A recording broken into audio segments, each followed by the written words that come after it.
We've got an amazing guest this morning. He's a world traveler, international speaker, best-selling author, business architect. Ladies and gentlemen, for you on the launch this morning with Tim Vazquez, Dr. Daren Martin. Tim. 3, 2, 1, 0, ignition, liftoff.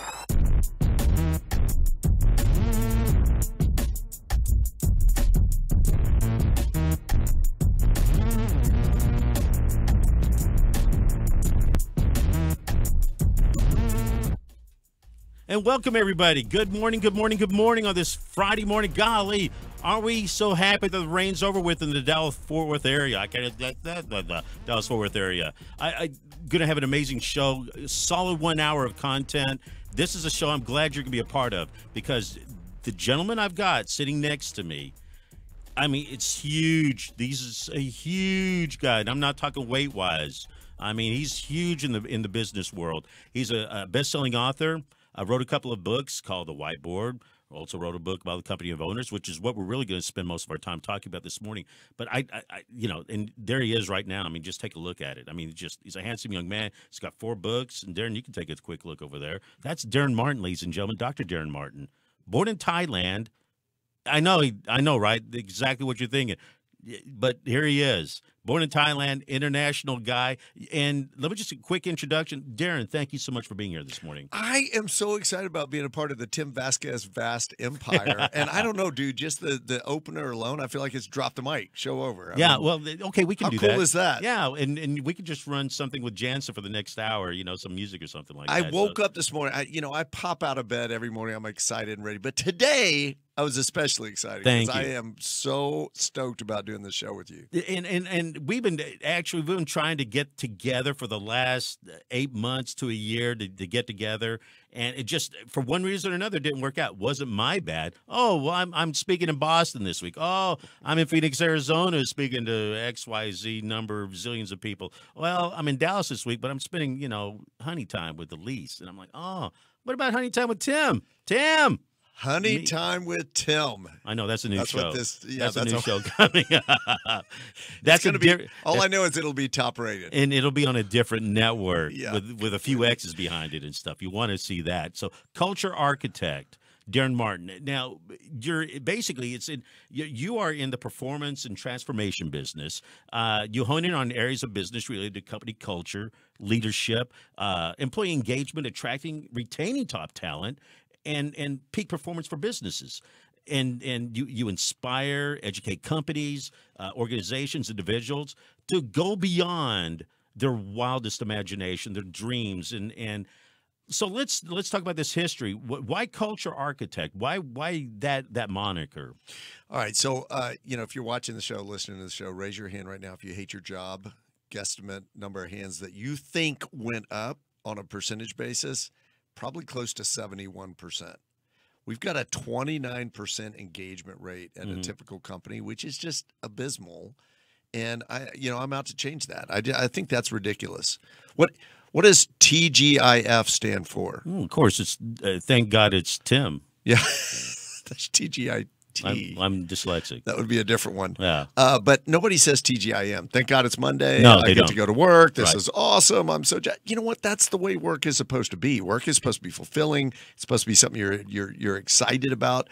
People climb Mount Everest. Nobody's paying them to do that. They go spend their own money. They do something because at the end of the result is I feel great about accomplishing something, about doing something, and yet people walk into work on a Monday morning and it's like, where's the coffee?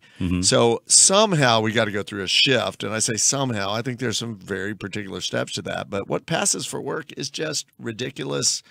I don't think it works into the future. And I'm out to start an evolution. Right. and it's going to be the Tim Vazquez Evolution. I've Oh my already God. decided. We're There's just a lot going of to work. name it after you. You're going to need a lot of work with that. Well, how did you come up with the nom de plume of being a cultural architect? Because it's not normally something that we would see if we're job hunting or looking for business leaders or something. We're looking for inspirational speaker, a business motivator. The standard crone of words, and you come up with culture architect. How did that originate? Look, culture is king. It's all that matters moving into the future. You want to attract and retain top talent. It is about having a place where people want to work, where they are, excited, where they are fulfilled, all of those things. And that happens with culture. So culture, every company has a culture. Right. I mean, it's like weather, right? Right. I heard somebody say one time, there's a lot of weather in North Texas. And I'm thinking, there's a lot of weather every day. You mean Right. good weather, bad weather, rainy weather? Right. But so culture is just kind of the air that people breathe at work. And it happens in one of two ways. It either happens by default or design. Okay. In my experience, most companies, it's happening by default. It's just sort of, hey, we started this thing, we got some people together, and we're selling the stuff, and we're doing this business. Oh, yeah, we ought to kind of pay attention to what's the user experience, both for our customers, but at the place where we work. And most companies, that's just kind of a byline. It's something they haven't really paid attention to. That's not going to work. It doesn't work in 2018. It doesn't work moving into the future. And companies are starting to feel the pain of that. They're losing key people to either go start their own thing. We've had the largest shift of people leaving corporations to go start their own thing that we've seen in years, right? How many Uber drivers have you met that say, oh, yeah, I used to be corporate America, but I wanted to run my own show. Sure. And, I wanted to be my own boss. Yeah, what time did you get up this morning? 4 o'clock, started driving. So when people are invested in something, they really bring their A game. Right. That's not happening in most companies. So, the culture architect is, I ran my own business for 20 years. I've been in and out of Fortune 500, 200. I posted something recently about, doing some training for a Fortune 28 or Fortune 30 company. Gee whiz. And some smart aleck came on there. It was funny actually, and said, "Well, is that better than a top, a 50 company?" I mean, I was narrowing it down without giving the specific number. But companies are really struggling to find their way. The new identity. We've moved into a whole new way of doing life, thinking about business, and I think the early waves are just as cataclysmic as everything has been the last few years. We're just getting started.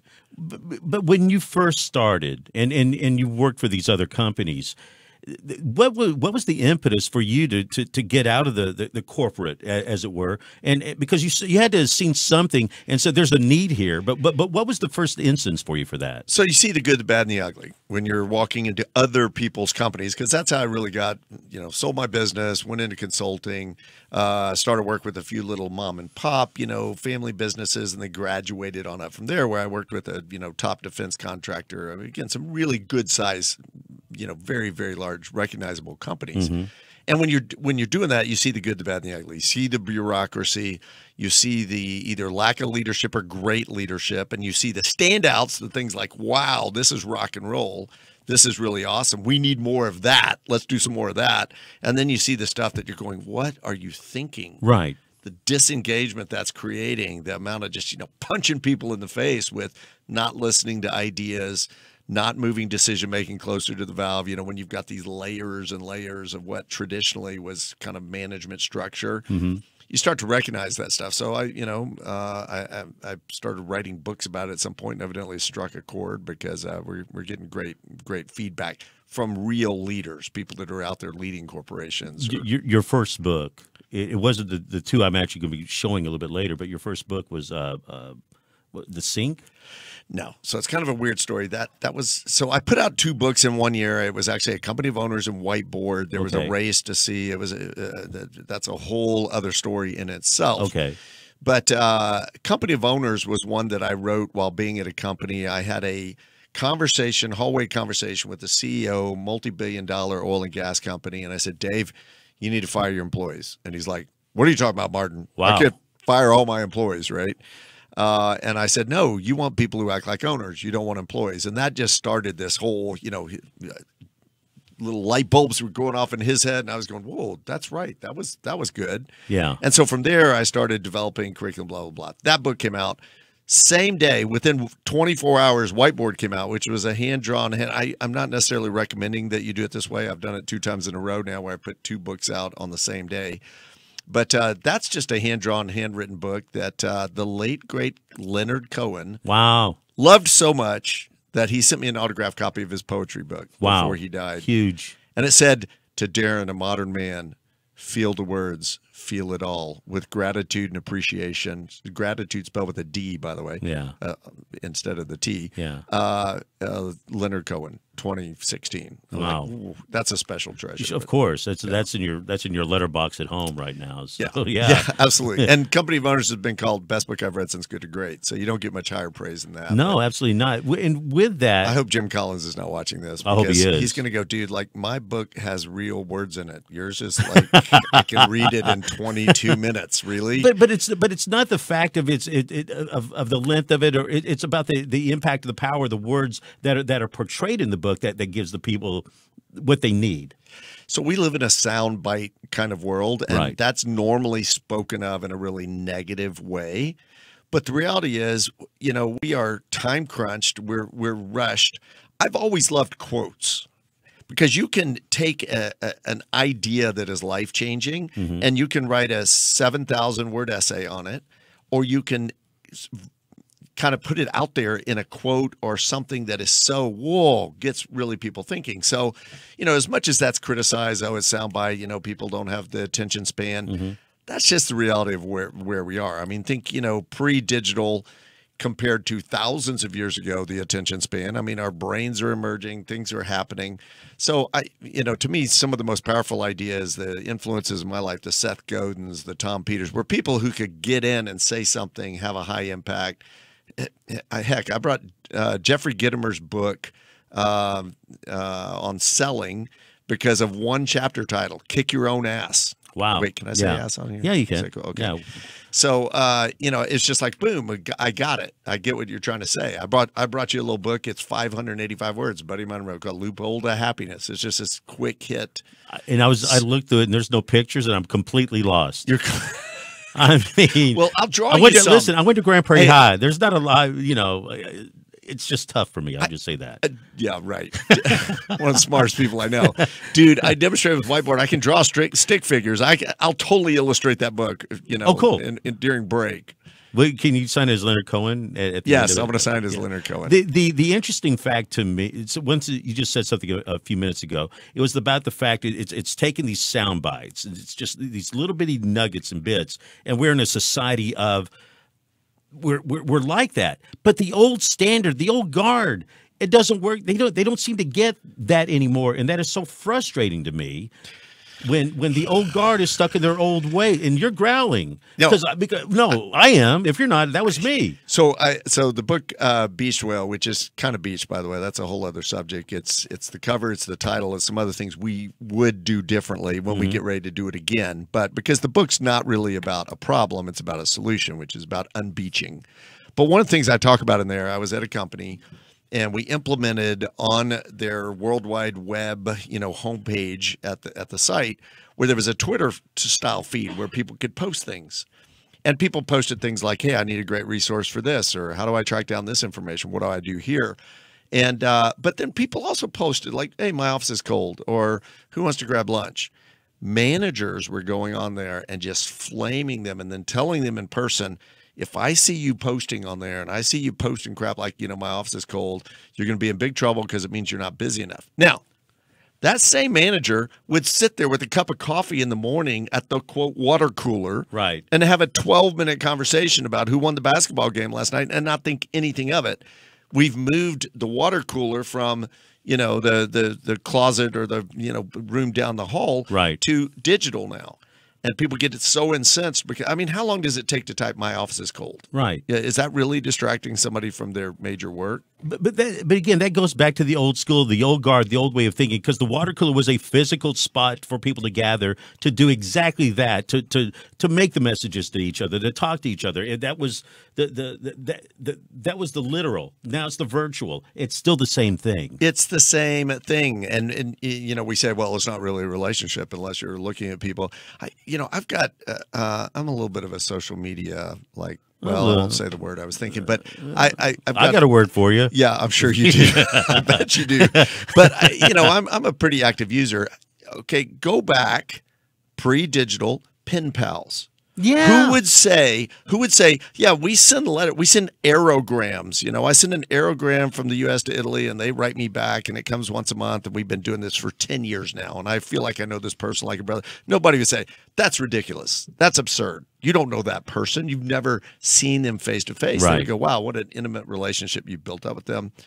I don't think that's any different from social media. I mean, I know it's got but it is that what I call old manism of, well, back in the day we did it this way, and it's just different. We're communicating still, but we're communicating in a different format. Why is it so tough for the old guard to accept the way we're looking at society now, in the way of business? And my perfect example is Borders and Barnes and Noble. The Borders went out of business because they refused to accept the technology that was there to make their business. Barnes and Noble did accept. They started having their own Nooks. They had their own electronic products. They were on top of the game. I remember reading this. The CEOs, kids, it'll never work. This technology thing. And you're 86 because of it. Yeah, the CEO of Blockbuster said about Netflix, what's a Netflix for a nobody? Oops. Yeah. Okay, big mistake. So, and we just saw a major toy company declare bankruptcy. And I actually wrote a little blog about this because they thought they were in the business of selling toys, right? And they wanted to compete, and they were trying to compete with the online. And it's, can we price our, Tonka truck, or boy, I'm really dating myself right now. There's still such a thing as Tonka trucks, or, whatever. Probably, yeah. So I bought that toy, but we can beat the price, and it's a big box, and it's this thing. If they had moved into what I think retail's moving into, where it's experiential, where kids go, I want to go to that store because there's cool stuff. There's, clown. I don't know what that would be. Right. Clowns, I guess, kind of creep some people out, but especially after the movie It. Did you see It? No, I was like, it's kind of, no. Well, let's not go the clown route. But at any rate, if they created an experience, stores that create an experience are going to operate at a different level, because you can buy stuff online. We buy a ton online. I mean, I should give a little plug to the company that everybody knows. But I mean, every time we come home from a speaking gig or something, it's like Christmas. There's all these little packages piled up outside there. But there's also some places I really still like to go to. I love going to the flagship half-price bookstore on Northwest Highway, because it's used books. It's a treasure hunt, right? Right. And they've created an ambiance and a feel to it. So I think that's part of the gap. You talk about a Borders and a Barnes & Noble. Sure. People miss the memo that the world as we know it is over, and business as usual is just not going to work into the future. You got to create something that people want to show up for. We're not exactly spring chickens. I mean, we're not. We're not the millennials that are coming up with these amazing ideas on how to have a business now. I mean, there's a lot of. I'm part of Dallas Startup Week, and let me just real quick plug for that.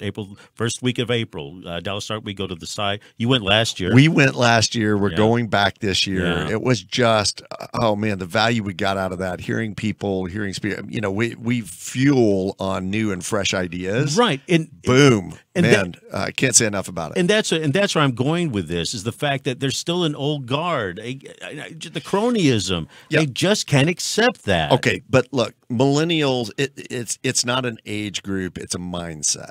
Okay. I've got a buddy, God bless his soul, I love this guy, but he's probably 29, 30, maybe 30 early 30s. He's a little older, but yeah. He's the oldest, he's like 80. Okay, his mindset, it's that crotchety sort of, get off my lawn sort of thing. And then I've met some very progressive people who are changing the world and doing some pretty phenomenal things that are much older. It's a mindset. And here's the reality. This didn't come along with the millennials. We've always had this in the workplace. I mean, think about, when people went to work 50 years ago, and the person that's 65, this is the way we do it, this is the way the young whippersnapper comes in at 20 and goes, hey, I don't want to do it that way. I want to do it this way. And they're getting shut down. Those gaps occur, and they've always occurred. So right. I understand that we do have some age-related sort of issues. But I think millennials as an age group get kind of a bad rap. Right.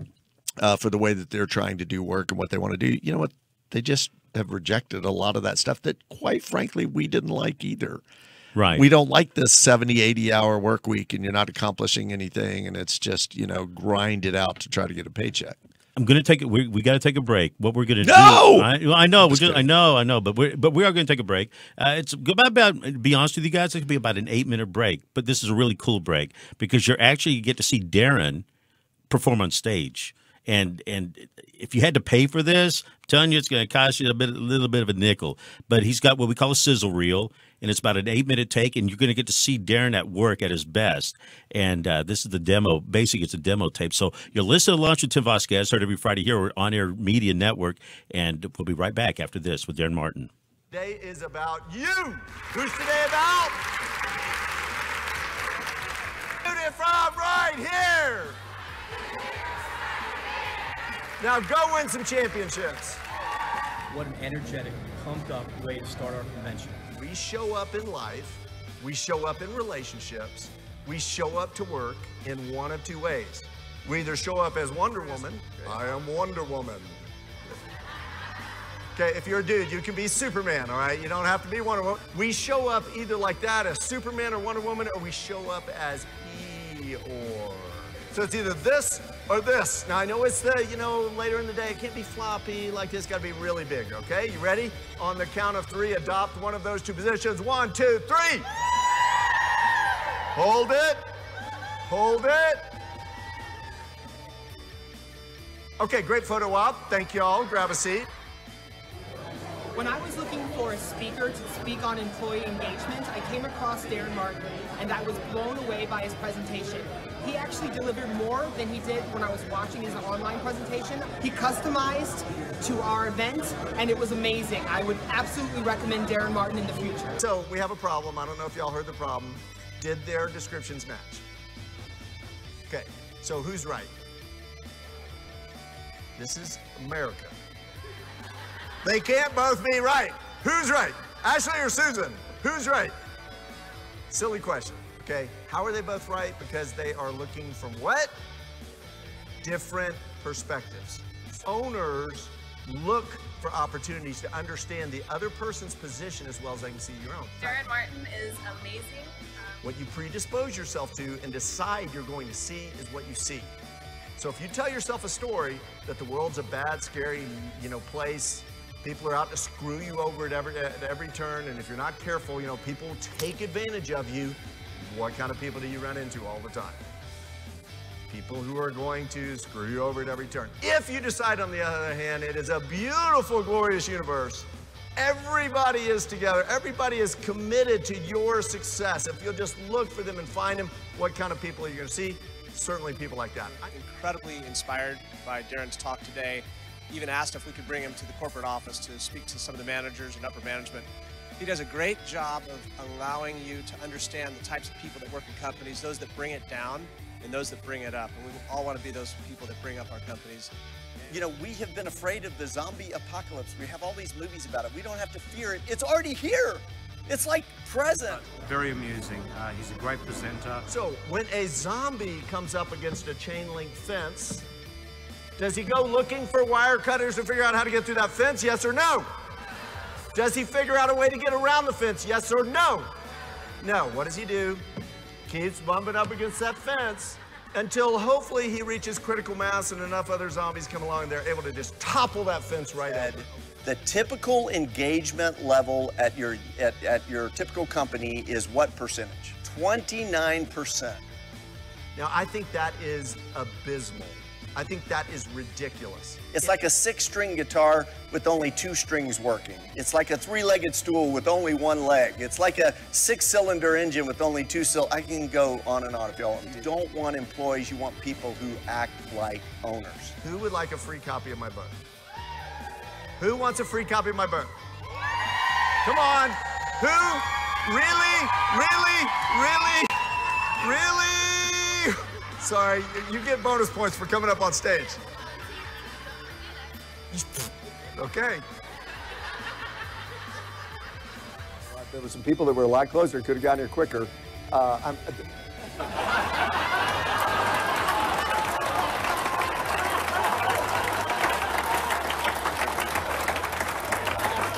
They went to the ball.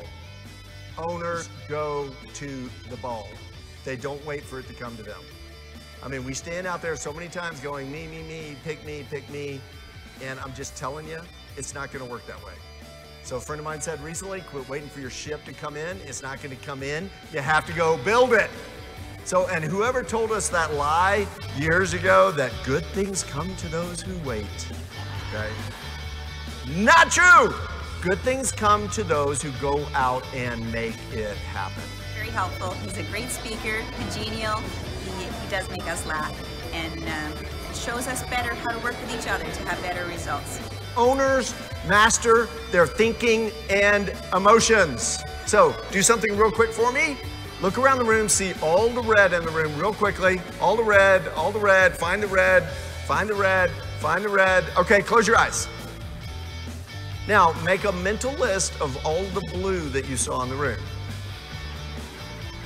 Okay, you can open your eyes. Not so easy, right? Why is that? Because what were you looking for? Red.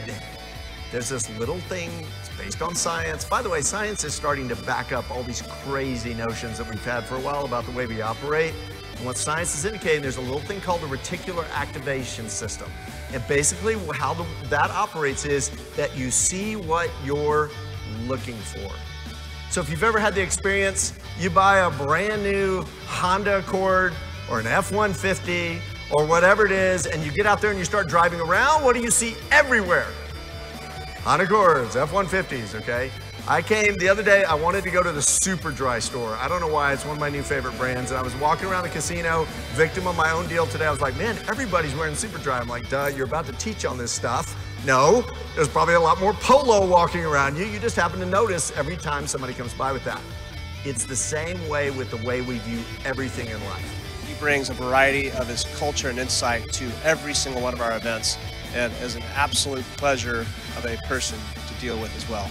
So if you have any opportunity to bring Daren to one of your events, I'd highly recommend it. I've got my hand up, come on. Edward Deming says nobody goes to work to do a bad job. People want to be successful. They want to be great. They want to shine. You've got to give them an environment to shine in. You've got to seed this into the population. When people start to get it and catch hold of it, light years. So do you want to make yourself indispensable to any company? Do you want to make yourself basically fired proof, okay? That if the doors are closing and the owner's walking out, you're the one going out with them. Take the ideas in here, some of those other resources I've mentioned, and make this your personal agenda. I am going to act like an owner. I'm going to be an owner. You want to transform a company? You want to see 30, 100% growth? It's not hard. You got 30% engagement level now. You start cranking those numbers up like Al Mullally did with Ford and some others. You get that up to 70%, 80%, and yes, I believe it's possible. 100% level of engagement, it'll change your company overnight. Daren helped me and the leadership team change the trajectory of our company. I was asked to take over the CEO role from Babe Ruth, our founder, the best in the business. But I knew the company had to change, and I didn't know how to get that done. Daren came in, worked with us on pretty much a full-time basis for several months, helped us architect the cultural aspects of making that change. We popped out on the other side of it, a new, reinvigorated company, and have since grown our revenues 4 times in 7 years. So we need more Daren. Actually, praise God that I was in this workshop to hear such an incredible person, so uniquely and specifically expressing himself.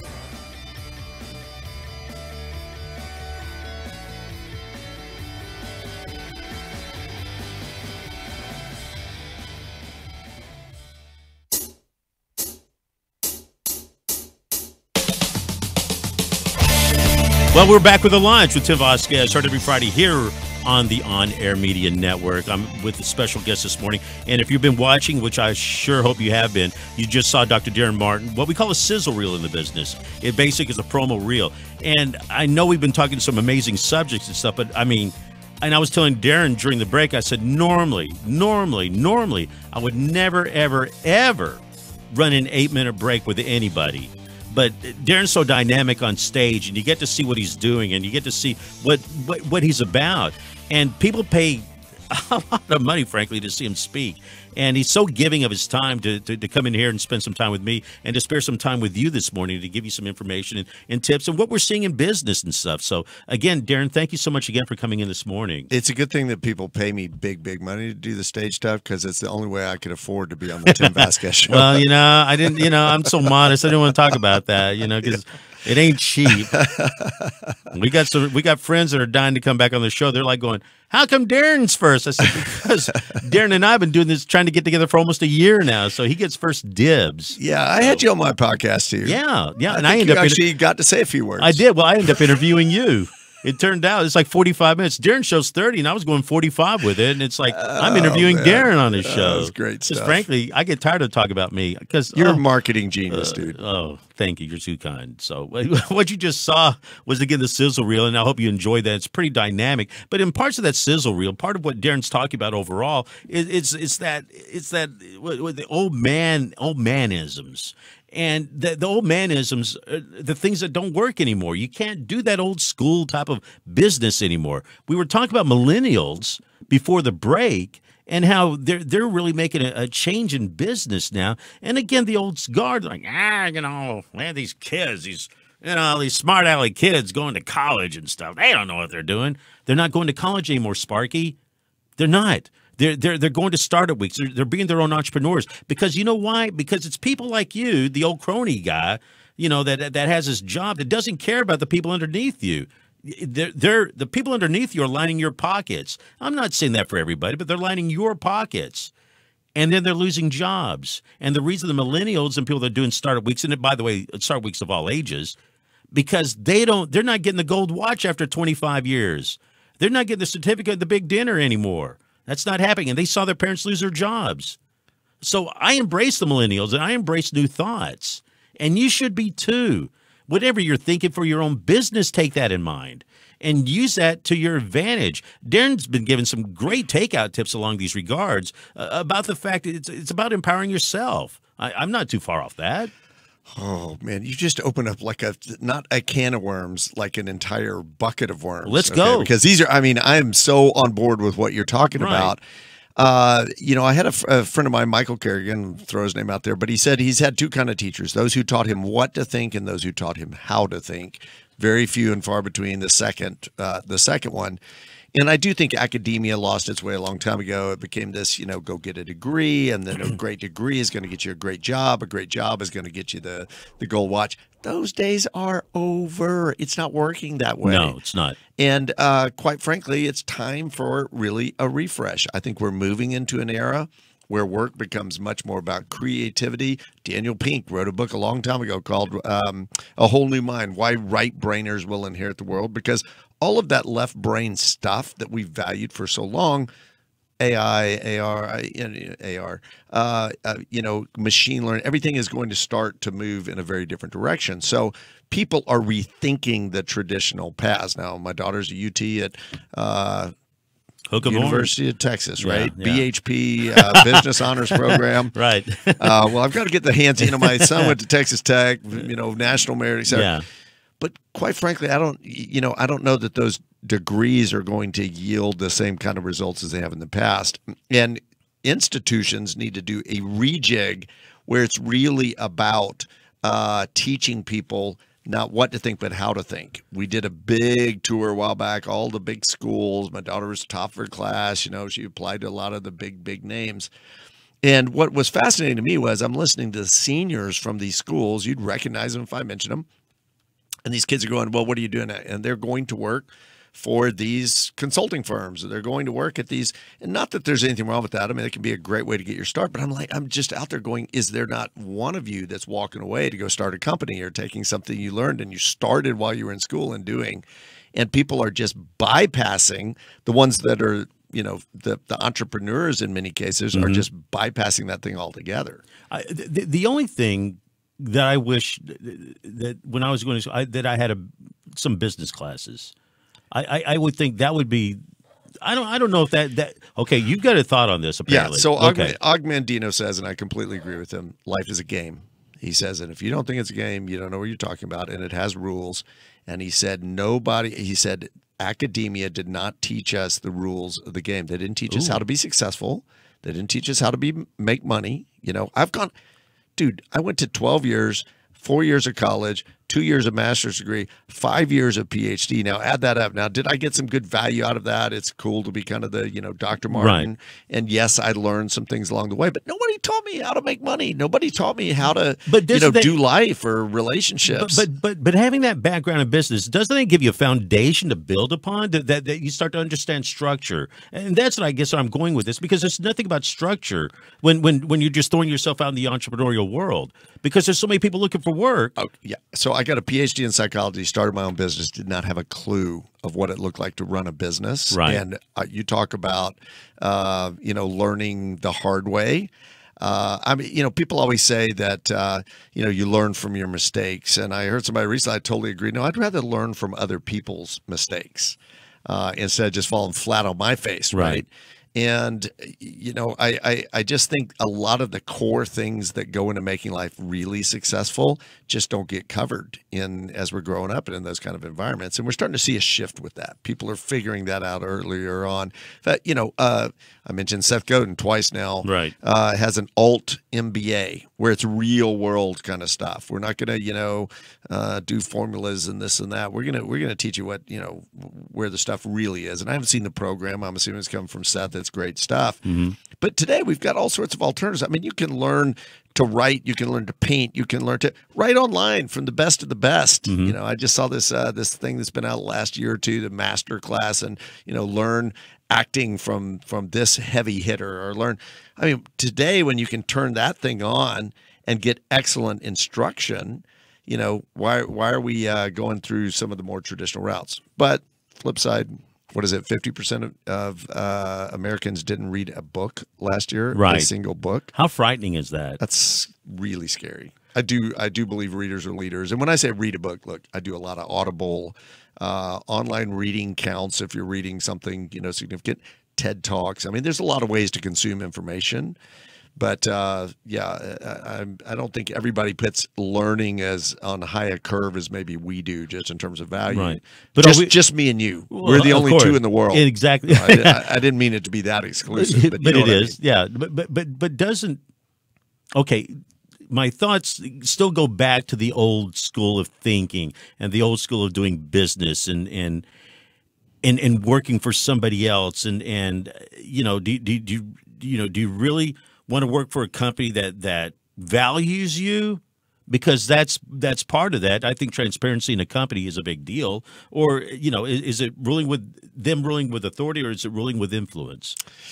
So I know we're gonna not because I'm setting this up because in a few minutes I'm gonna show a quick video with you about that. Yeah. But when I'm going with that, I mean, part of me going with that is that it's still, to me, old school still rules the roost, and why should it? I didn't need all that crap you rolled up your sleeves and you went to work. Yeah. You just did it. Yeah. You didn't need somebody patting you on the back. Yeah.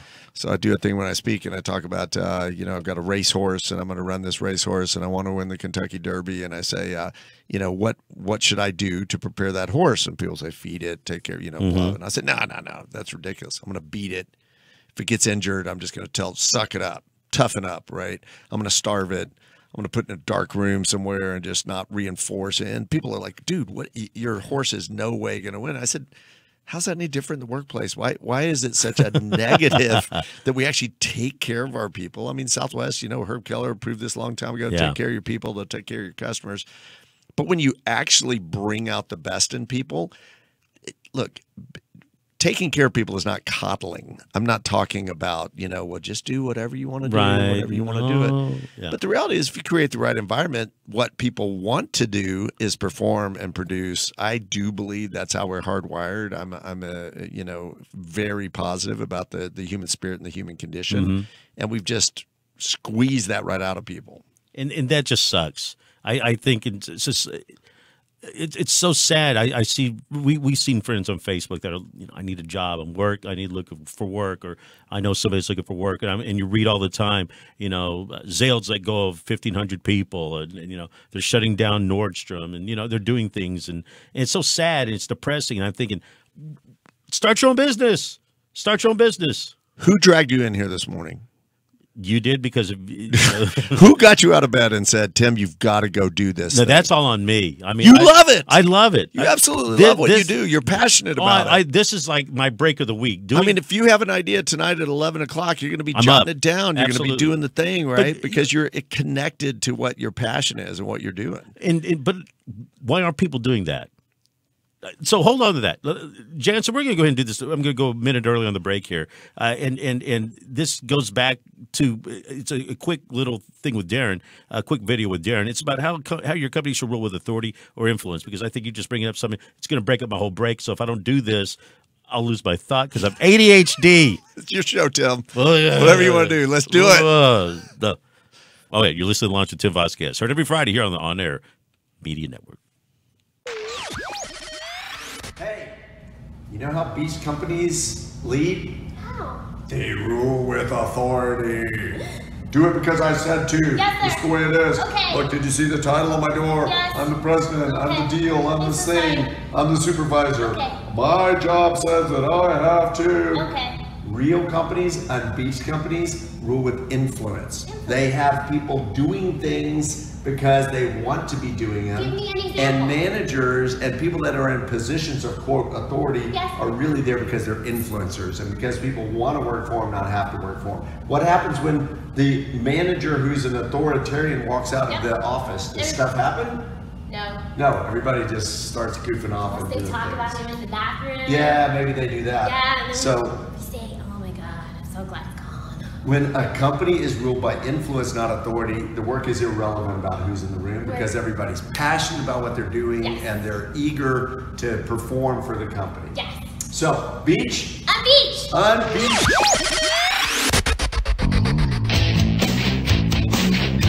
So this goes back to the point that we were talking about. You're watching the Launch with Tim Vazquez, started every Friday here on the On Air Media Network. And it was the fact of, you saw the point of there, talk about influence. And that's giving the people in your company a chance. And if you lose your job, it's not because of influence, maybe because they made the decisions because you couldn't feed the fat cat's wallets anymore. Be your own person. Be your own influencer. And there's ways to find influencers. And I'm talking to one right now. So when you're watching the Launch of Tim Vazquez, I'm going to give you these type of quality individuals, these type of quality people to give you amazing takeouts. So I'm with Dr. Daren Martin this morning, international speaker, best-selling authors, written several books, the two company of owners and Whiteboard, just amazing books, takeouts, snippets. That's what's so cool about it. It's not going to drain your brain. You have to go, oh my God, this War and Peace. No, they're business tips. Bingo, business tips. Just real quick. I mean, there's a picture of Daren right now, holding his books up. Go where you can get them. Half price bookstore. You actually can, as a matter of really? fact. No, I felt like I'd gone big when I found my books at half price bookstore. Yeah, I did that. I had a book also there. That was freaked out. I was like, I've made it. Yeah. When you're that, but Barnes and Noble, Amazon. Yeah. And actually because of the Ingram distribution, they're popping up in Dubai and kind of all over the world. Weren't you in Thailand or something? Yes, Whiteboard just came out in Thai. I'm so excited about that. Amarin Publishing found it at a book show in Frankfurt, Germany. Had no idea that I had grown up there and said, we want to publish your book. And I went, oh, this is fortuitous. That's awesome. So, yeah. So this is our last segment. I want to talk a little bit about influencers, influence, what it means to be one, but not only what it means to be one, but it's also, I'm going to drag this back a little bit also about being an entrepreneur. I think when you're an entrepreneur I've been doing this for about 10 years now. Boy, did I have my downs. I've had some ups, but boy, I've had my downs. I think you work harder as an entrepreneur. I think but it's not really work. I mean, for what I do, I love what I do. Every morning is Christmas. Every night's New Year's Eve. I'll spend 10, 12 hours a day, but I'm not constrained by, I have to be here 8 hours in a seat. I can get up, take a break. When I'm saying 10 or 12 hours a day, it's because I'll work for a few hours during the day. Maybe in the morning, walk around, go eat lunch somewhere, hang out, watch a movie. Call Daren. Hey, what are you doing? Oh, don't answer the phone, Elise. Tim. Answer later. So somebody phone, anyway, and then I'll go back because I'm sad. So all right. So what if people, because we're the same way. I mean, we put in an insane amount of hours, but we love it. We just like what we do. Yeah. What if work could be that way? And it can be. And some companies have been successful at this. I would, from everything I've read, like a Netflix, they have a no vacation policy. Hey, you want to go take 3 weeks? Go take 3 weeks. You're a big boy, big girl. We trust you to do your stuff. Mm-hmm. If you can be an entrepreneur in the company in which you work. In fact, I think that's where a lot of people leave money on the table is they wait for somebody to tell them, what to do or how to do it. They just don't go change and evolutionize things. Well, right? It's because they're scared because it's upsetting the status quo. Yeah. In a lot of cases, they are scared. They get slapped down by authority. So the difference between influence and authority, can you have really high authority and zero influence? No. I wouldn't think so. If I've got high authority. So I'm at a company and I'm talking to. I'm not getting the respect. Yeah. So I'm talking to some people that deal with this particular leader. And one guy told me, Daren, there isn't a person out here that would do a damn thing for that guy. Okay. So that to me, that's high authority. Right. Basement influence, right? Can somebody have zero authority but really high influence? Only if people take action. Yeah, but we know people at companies or places where everybody looks. What's Tim doing? What's Tim's, right? That's influence. Sure. The best is when you get that combination. I think, quite frankly, authority is overrated, and some companies are starting to realize that, it's not about the hierarchy. It's not about the, hey, we're all pulling our weight. I know Zappa's experimented with the holacracy. I don't think that's gone very well. I've got my own hot sports opinions on that. By the way, I much prefer a word that I've been using, which is humanocracy. Work has got to get back to the focus about it's not just the products we're producing, although profits, make a pretty big difference, but it's about the people. But yeah, we've ruled, people bring up the military. What happens when you have a really strong authoritarian nobody respects and they have zero influence among the troops? They get fragged, they end up finding themselves in a bad situation. So, the key is, what do people do when you walk out of the room?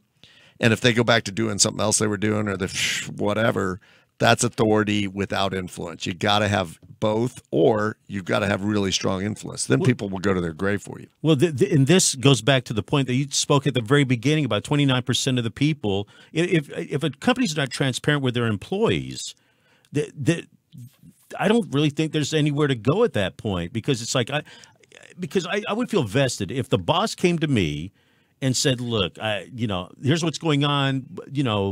What's your opinions? We got to, we really value what you've got to say here. To me, that's the cheapest research and development you can get.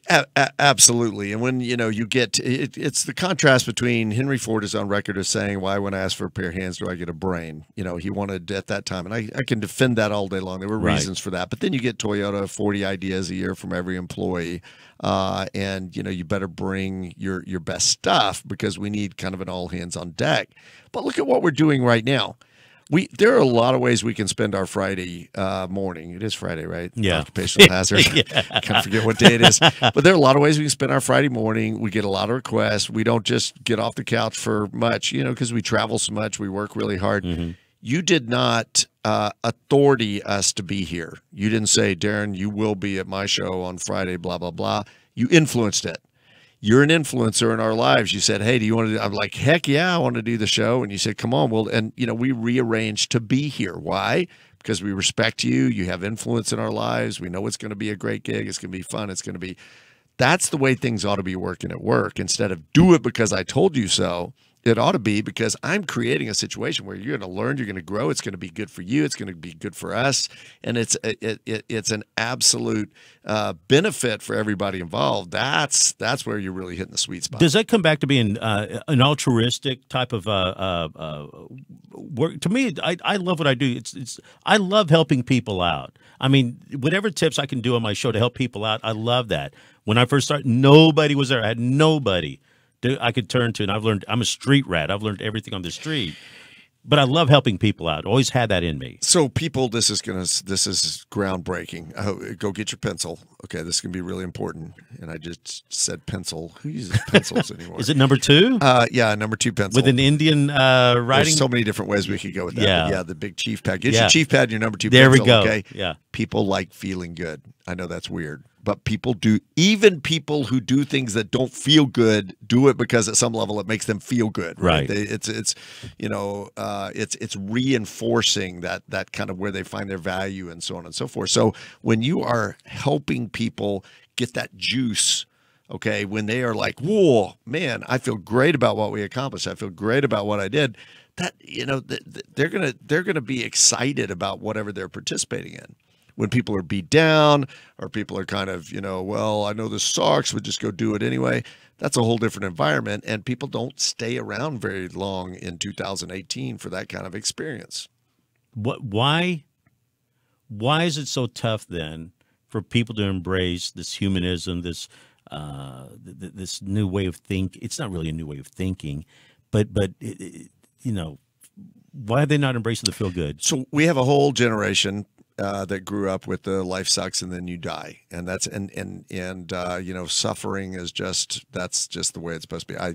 Is that baby boomer talk? I think it's baby boomer talk, but it goes back a lot of generations of just the sweat and the tears.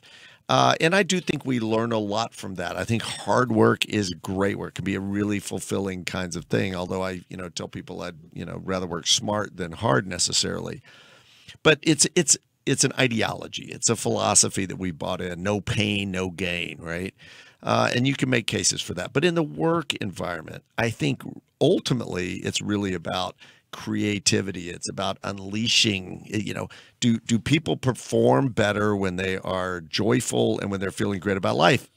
That's science. Yeah. Of course they do. Yeah. They perform at a much, much better. Just like I was talking about the racehorse earlier. When's it going to run a better race? When it's well-fed, it's been reinforced, it's been trained, and it's ready to do its deal, right? Not just because how hard you beat it, but because it's really on point and it's getting something out of the entire experience. So we get that with animals. If people treated their dog like many people get treated at work, oh my, SPCA would be showing up at their door, right? Saying, hey, sorry, we're hauling you off, and this is just not cool. So there's just such a gap, but we've got a lot of ideas that have been reinforced over time, and nobody should have to, pat you on the back or do it. And I get it. But Daren, I really value this job. I know I'm being treated crappy here every day, but I need the job, so I have to suffer through this. I'm sorry. I love your words of joy and wisdom, but I got to keep this job because I got 2 kids to feed. I'm a single person, and my heart goes out to people that feel really boxed in because it is about that paycheck, and this is part of the travesty of what we've created in this country, the wealthiest country around. Mm-hmm. That people just get stuck. They get in debt. We make it really easy to spend money, and we make it really easy to go in debt. We don't necessarily make it easy to earn money and be successful. And I'm not putting that off on anybody else. We've got to own that ourselves. Right. But that's a tough spot to be in. I would also say the most amount of new businesses are started during times of depressed economy. Do you know that over 50% of the $1 billion plus companies in this country right now were started by immigrants? Why? Because they come over here and they don't have a pot to pee in, as we say. Right. And they have to just get out there and struggle. But they go find it. They start a business. They live where they have to live until they earn enough. So it's not about where you start from. It's about where you end up, and it's about what you do to get there. And that can happen for anybody, whatever station they're in. I got to do a quick wrap up with you right now. Coming to the end of the show in a few minutes, and I've got some things to do. So how do people get a hold of you? Very easy. DarenMartin.com, D-A-R-E-N. You got to spell my name right. 1 R and an E. DarenMartin.com. We're on YouTube, Twitter, Facebook, Instagram, Snapchat, whatever. I don't really use Snapchat much, but Right. No, and yeah, I don't either, which I should, but I don't. Yeah, we should. Yeah. What about your podcast? How they get the that? Daren Martin Show. So we've kind of been off the air for a little bit because we went overseas. We had all the stuff. I but spoiled you is what it was. You did spoil me. Once we had Tim on the show, then what are you going to do from there? All these other people are deadbeats. So we've got a bunch of episodes. You reminded me I'm going to go home and repost that, but we've got 65 episodes up right now, so it's out there. Yeah. Daren Martin Show. Daren Martin Show, and they could get that iTunes, SoundCloud, what? iTunes, SoundCloud, all of the big distributors. Okay. And hey, I would love to come speak for your company. You got a little deal, you got a big deal. I don't care. Let's talk. I've got some cool things coming up. I'm actually speaking to the Harvard Alumni Association. Wow. Yeah, how fun is that going to be? Wow. So you could be in the Glee Club with them? Yeah. Yeah, absolutely. So boom, boom, boom, boom. I'm not sure I'm going to do that, actually, that they're going to have me do that. But at any rate, so yeah, that's another great way to engage. Love to connect with you around that. We got that YouTube book, your book, Company of Owners. I mean, talk about that. Yeah, so Company of Owners, we're getting ready to go in a third printing. That book is open. Yeah, huge. It's big, and it's popping up. My favorite. One of my favorite is best book I've read since Good to Great, but one of my others is I heard from a guy in Australia, a guy that I met a long time ago, and he said, picture a guy in Brisbane reading your book, laying down on a couch, an old retired engineer, jumping up intermittently, pumping his fist in the air and yelling F yes. Wow. And I thought that, what better endorsement can you get? You can't. He should have did a video for you. Yeah. And I hope he was having clothes on. Oi! Oi, look at this, mate. This is great. Look at this. Is oi Australian? Is that a Hey, leave me alone here. Okay. It's my show, not yours. Crikey, gee whiz! All right, so we're talking.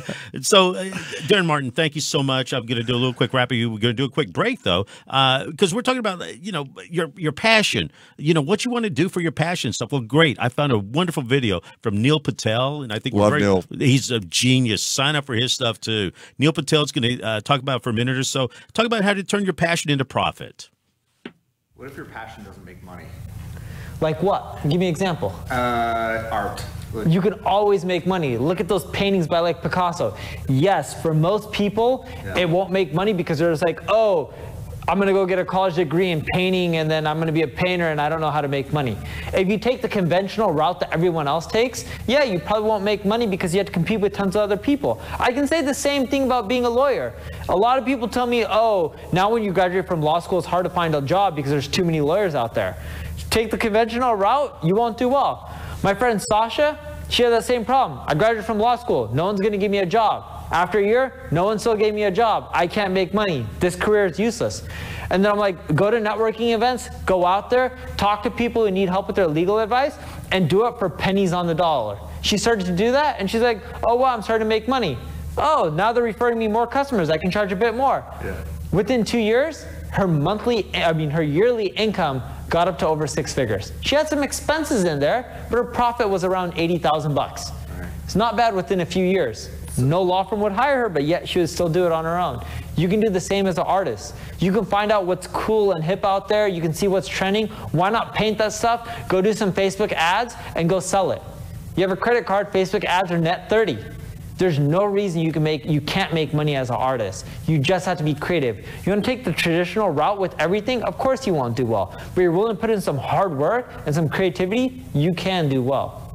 Put the entrepreneurial mindset and apply it to anything and you can make money. Exactly. For example, there's probably a lot of artists who have a ton of people who want to go to them and get their paintings and stuff, but they're too busy.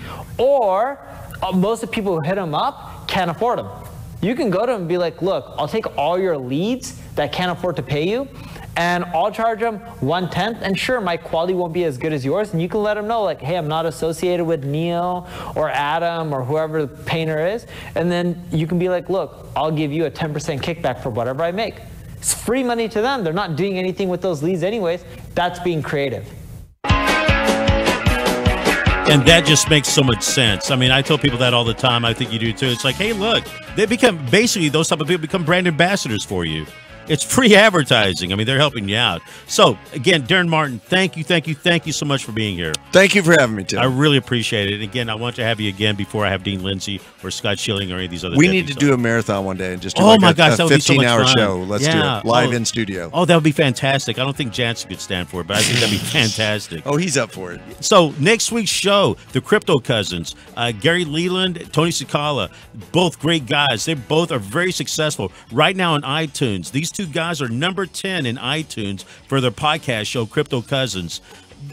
You're going to get so much information about cryptocurrency and everything. You're going to love it. Also, on the 6th, the evening of the 6th, go to the meetup group, Podcast Dallas. On Tuesday, March the 6th, I'm going to do a special live in studio show, and I'm going to teach you guys how to make and market a podcast.